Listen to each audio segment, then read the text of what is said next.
जाति भाषा फरक होला देश सबै जुटी सृजनाले सजाउनु छ देश सहकारी नै ग्रामीण विकास गर्ने बलियो आधार महिला उद्यम विकास अनि युवा स्वरोजगार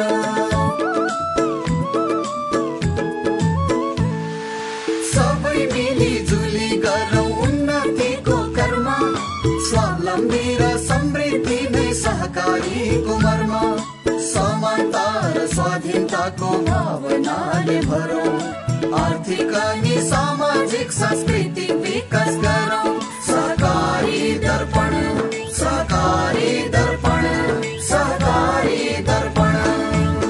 नमस्कार, सहकारी दर्पण कार्यक्रमको तर्फबाट यो कार्यक्रम प्रत्येक शनिबार साँझ 6:05 देखि करिब 20 मिनट अवधिभर सहकारीका विविध विषयवस्तु समावेश गरी प्रस्तुत गर्ने गरिन्छ।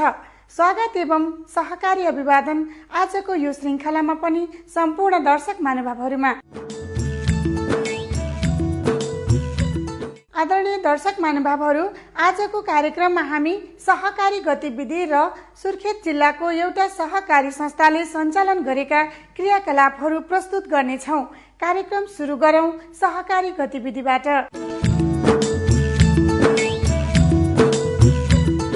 नेपाल सरकारले ल्याउन लागेको प्रस्तावित सहकारी ऐन 2072 को सम्बन्धमा राष्ट्रिय सहकारी संघले माघ 28 गते पत्रकार सम्मेलनको आयोजना गर्यो।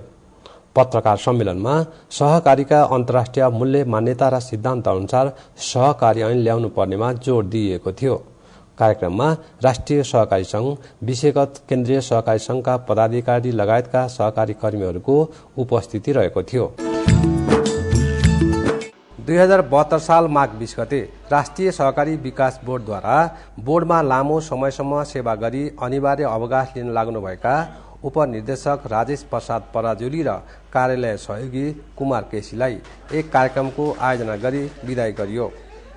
कार्यक्रममा बोर्डका सदस्य सचिव प्रसन्न कुमार कोइरालाले विदाई हुन लाग्नुभएका पराजुली र केसीलाई उहाँहरूको उज्जवल भविष्यको लागि बोर्ड परिवार र आफ्नो तर्फबाट शुभकामना दिनुभयो। कार्यक्रममा बोर्डका निर्देशक शिव प्रसाद घिमिरेले शुभकामना दिँदै परिवर्तनशील जीवनका आयामहरूको साथ हामी सबैले हिँड्नुपर्ने बताउनुभयो। उहाँले संस्थालाई इन्जिनको उदाहरण दिँदै सबै कर्मचारीहरूले सक्रियताका साथ काम गर्नुपर्ने बताउनुभयो। उपनिर्देशक श्री पराजुली 2044 साल वैशाख 1 गतेका दिन सेवा प्रवेश गर्नुभएको थियो भने श्री केसी 2047 सालमा बोर्डको सेवा प्रवेश गर्नुभएको थियो। श्री पराजुली र केसीले जीवनमा राम्रो पक्षलाई अँगाल्दै अघि बढ्नुपर्ने र आपसी सद्भाव सबैले राख्नुपर्ने बताउनुभयो। बोर्डका उपनिर्देशक ऋषिराम पण्डितले सञ्चालन गर्नुभएको कार्यक्रममा बोर्डका सम्पूर्ण कर्मचारीहरूको उपस्थिति रहेको थियो। गतिविधिपछि अब प्रस्तुत गर्दैछौँ सुर्खेत जिल्लाको कल्याण गाउँ विकास समिति बागखोरमा रहेको समृद्धि कृषि सहकारी संस्था लिमिटेडले सञ्चालन गरेका क्रियाकलापहरू आजको संस्था चिनारीमा।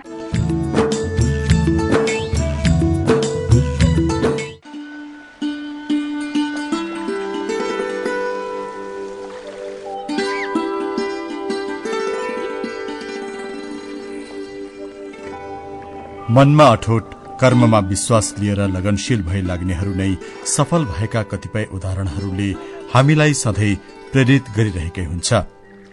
त्यस्ता अनुभवलाई व्यवहारमा उतारेर आफू, आफ्नो परिवार र समाजकै अवस्थामा परिवर्तन ल्याउन सकेका अनेकौं आधारहरूले पनि मार्गदर्शन गरिरहेकै हुन्छन्।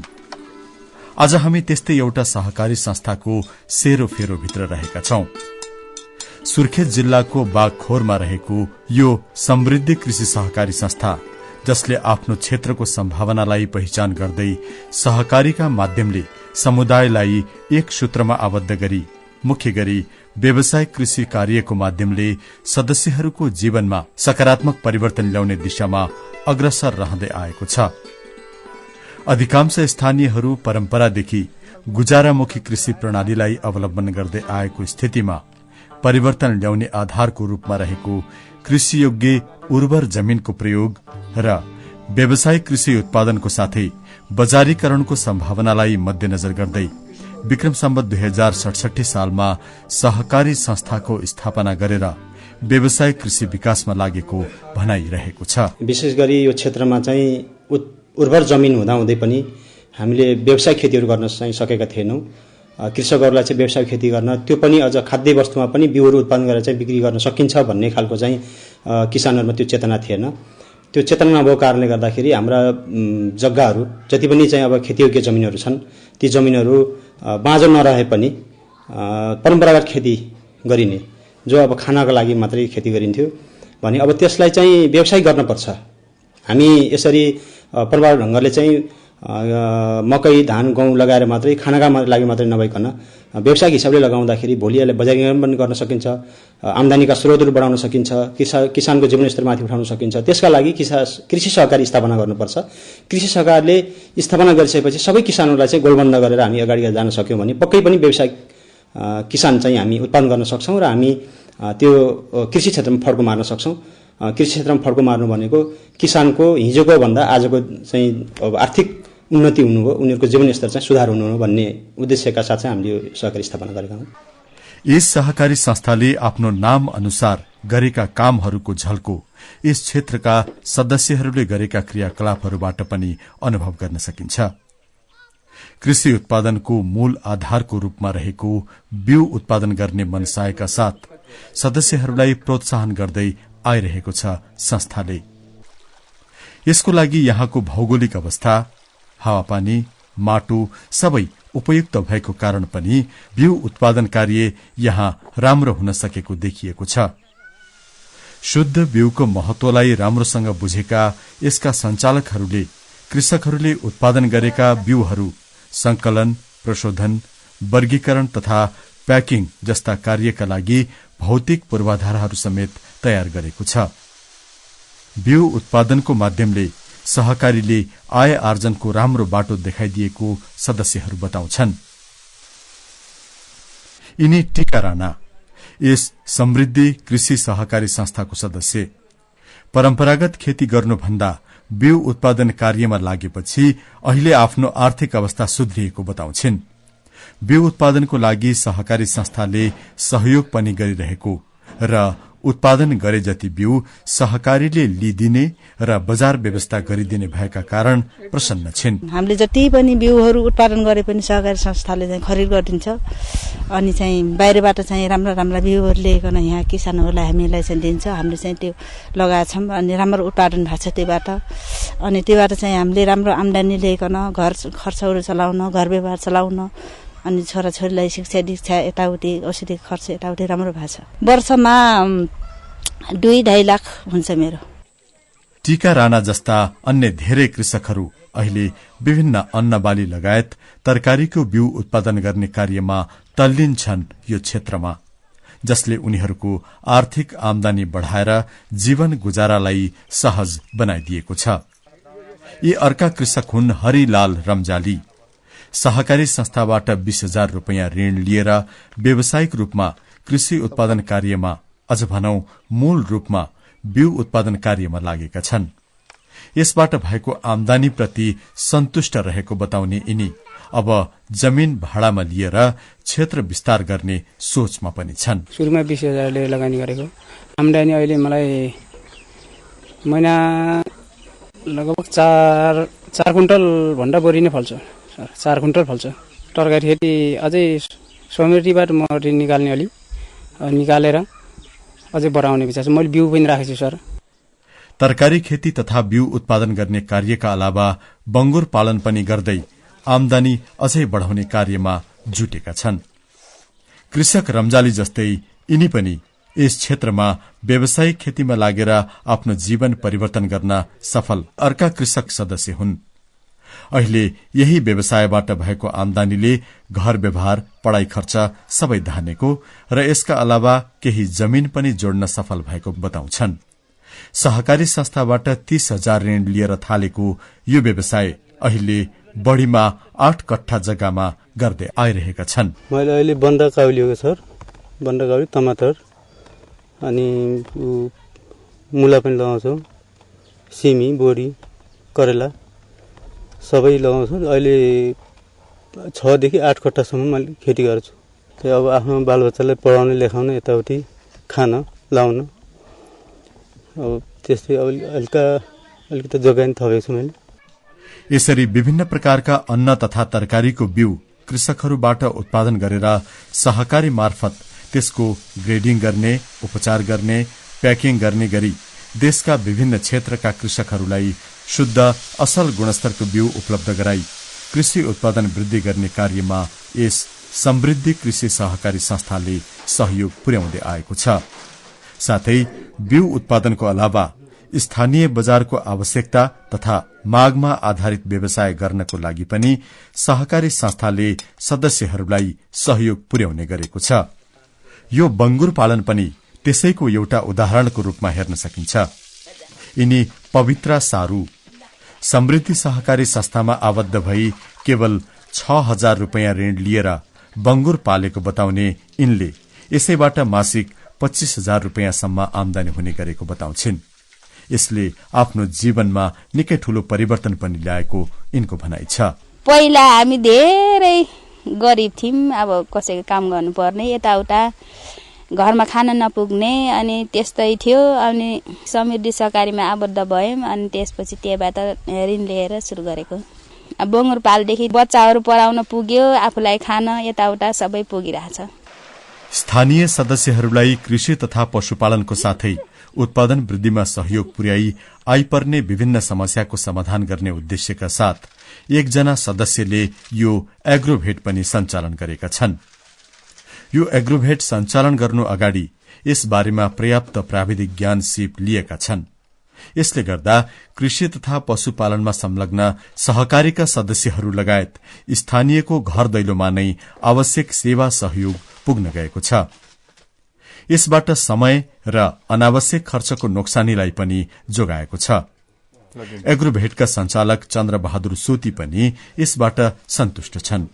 सहकारीकै सदस्य भएर 2 लाख रुपियाँ ऋण निकाली थालेको यो व्यवसायले उल्लेख्य उपलब्धि मिलेको खुशी साथ बताउँछन्। त्यहाँबाट 2 लाख रुपियाँ लिएँ मैले। 2 लाख रुपियाँ लिएपछि मैले दाना चल्ला यताउता गर्न दाना कन्ट्याक्ट गरेँ डिलरहरूमा, साहरलाई यताउता गरेर 2 लाख रुपियाँ हुँदै अहिले मेरो तपाईको त्यही 20-25 लाखसम्मको हाराहारीमा धन्दा व्यापार गरेछु अहिले। यस सहकारी संस्थाले व्यावसायिक कृषि प्रणालीको शुरूआतको साथै त्यसको लागि अति आवश्यक आधारको रूपमा रहेको सिंचाई विकास तथा त्यसको व्यवस्थापन समेत गर्दै आएको छ। भौगोलिक अवस्था अनुकूलको सिंचाई विकासको एउटा नमूनाको रूपमा पानी संकलनको लागि निर्माण गरिएको यो पक्की पोखरीलाई लिन सकिन्छ।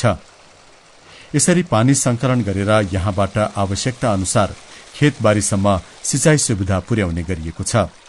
यसको लागि संस्थाले सम्बन्धित निकायसँगको समन्वयमा जोड़ दिई व्यवस्थित गर्ने गरेको देखिएको छ। यस प्रकार अहिलेसम्म 55 हेक्टर जमीनमा सिंचाई सुविधा पुर्याउन सकेको भनाइ छ। कृषक सदस्यको माग बमोजिम सिंचाई क्षेत्र विस्तारको लागि सम्बन्धित निकायसँगको समन्वय र सहयोग प्राप्त गर्ने प्रयास पनि गर्दै जाने सोच संस्थाले लिएको छ। समृद्धि कृषि सहकारी संस्थाले आफ्नो क्षेत्रका सदस्यको आर्थिक तथा सामाजिक विकासको लागि थालेको यस्ता अनेकौं प्रयासले तुलनात्मक रूपमा जीवन स्तरमा निकै उपलब्धिमूलक परिवर्तन ल्याएको स्वयं सदस्यहरूले व्यक्त गरेको भनाई र व्यावसायिक विकासका यी दृश्यहरूले पनि प्रष्ट झल्काएको महसुस गर्न सकिन्छ। साथसाथै संस्थाको आर्थिक अवस्था पनि सुदृढ बन्दै गएको पदाधिकारी बताउँछन्। हाम्रो अहिले पछिल्लो समयमा आएर हाम्रो शेयर पुँजी चाहिँ 3,28,800 रुपियाँ छ यस संस्थाको भने हाम्रो बचत तर्फ 24 लाख हाम्रो चाहिँ यस संस्थाको बचत छ। हाम्रो लगानी चाहिँ 25 लाख छ। हामीले ऋण लगानी एउटा यो बिउ उत्पादन क्षेत्रमा सामान्य अनि हाम्रा शेयर सदस्यहरू जो बिउ उत्पादन कार्यमा संलग्न हुनुहुन्छ उहाँहरूको लागि आवश्यक पर्ने मल बिउ खरिदको लागि अहिले हामीले यहाँबाट 30,000 सम्म ऋण उपलब्ध गराएका छौं। सहकारी संस्थाले स्थापनाको समयदेखि हालसम्म गरेका कार्यहरू र यसबाट सदस्यहरू लगायत स्थानीय सामाजिक अवस्थामा आएका सकारात्मक परिवर्तनलाई दृष्टिगत गर्दै विभिन्न संघ संस्थाहरूले प्रदान गरेका प्रशंसा तथा कदरहरूले पनि यस समृद्धि कृषि सहकारी संस्थाको कार्य उत्कृष्टतालाई झल्काएको महसुस गर्न सकिन्छ। सहकारी संस्थाले आफ्नो पहिचानलाई अझ उत्कृष्ट बनाउन अब भावी सोच चाहिँ कस्तो बनाएको छ त? अब भावी कार्यान्वयनमा हाम्रो यो संस्थाको के छ भने अहिलेसम्म हामी हिजो यो कृषि सहकारी संस्था स्थापना हुनुभन्दा अगाडि यो क्षेत्रका यहाँका किसानहरूले बिउ भनेको चाहिँ थाहा पाउनुहुन्थेन, चिन्नुहुन्थेन। उहाँहरू बिउ भनेकै खानबाट अथवा खाएर बचेकोलाई मात्रै बिउ मान्ने चलन थियो। त्यसैलाई हामी चाहिँ छर्थ्यौँ र त्यसैबाट उत्पादन भएको वस्तुलाई चाहिँ खान्थ्यौँ। तर अहिले त्यस्तो छैन।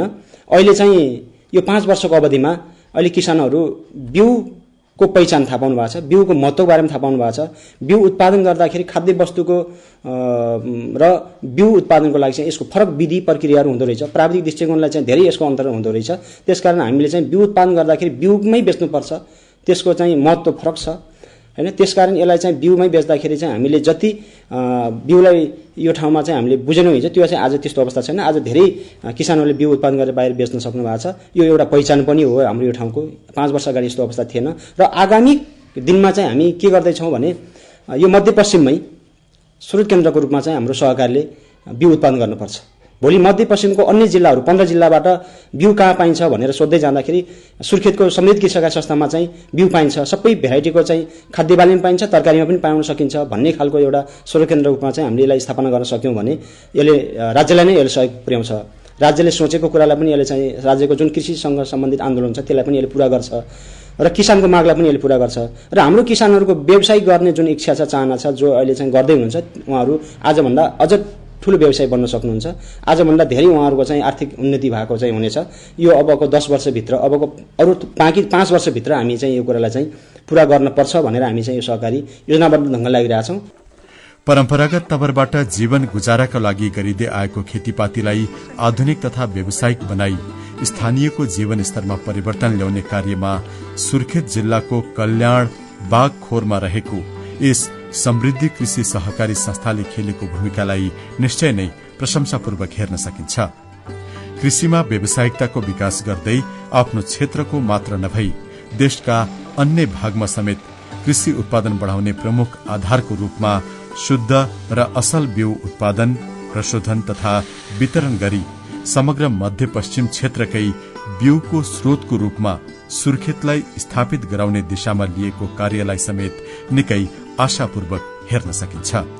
सदस्यहरू लगायत समग्र देशकै कृषि उत्पादन वृद्धि गर्दै उनीहरूको जीवनस्तर माथि उठाउने दिशामा यस समृद्धि कृषि सहकारी संस्थाले लिएका हरेक भावी कार्यक्रमले यसरी नै सफलता प्राप्त गर्दै जाउन् हाम्रो शुभकामना। दर्शक महानुभावहरू, यो कार्यक्रम तपाईलाई कस्तो लाग्यो? कार्यक्रमको बारेमा तपाईको प्रतिक्रिया अवश्य पठाउनुहुनेछ भन्ने आशा राखेका छौं। हाम्रो ठेगाना हो राष्ट्रिय सहकारी विकास board Pulchowk Lalitpur, post box number 5717, phone number 5010-131, email coopdex@gmail.com। हाम्रा सबै प्रसारित कार्यक्रमहरू आफ्नो सुविधा अनुकूल वेबसाइट www.ncdb.org.np मा समेत हेर्न सक्नुहुनेछ। हवस् त दर्शक महानुभावहरू, आजको हाम्रो कार्यक्रमको निर्धारित समय सकिन लागेको छ। सहकारी सम्बन्धी विविध सामग्री लिएर आगामी शनिबार साँझ 6:05 मा भेट्ने बाचा गर्दै आजको सहकारी दर्पणबाट हामी सबै बिदा चाहन्छौं। नमस्ते, जय सहकारी।